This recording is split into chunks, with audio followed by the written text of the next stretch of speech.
fried ng one side.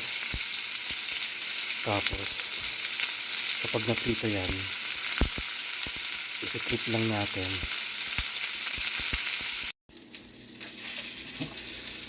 Magkaya na ng cornstarch, tubig, saluin mo lang hanggang madurog siya.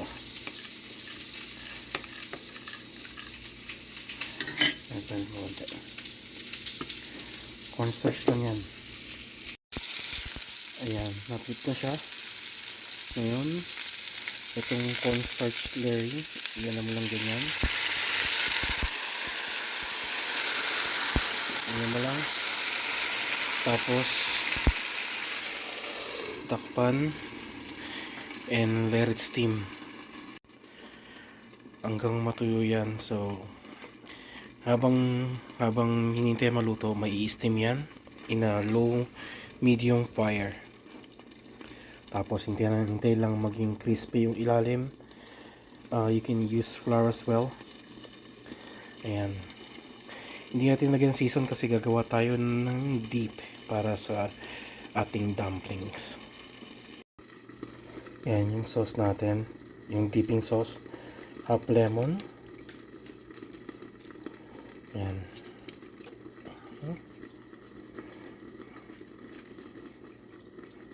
Squeeze mo lang yan. Okay. Tapos isang, ayan. Walang exact measurement. Teaspoon ng chili garlic. Ayan. Okay. Ganyan mo lang. Ngayon, flip.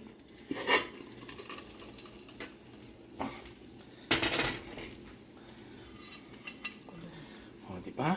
Kamusta? Ngayon, syempre, may dip tayo. Ngayon, dip.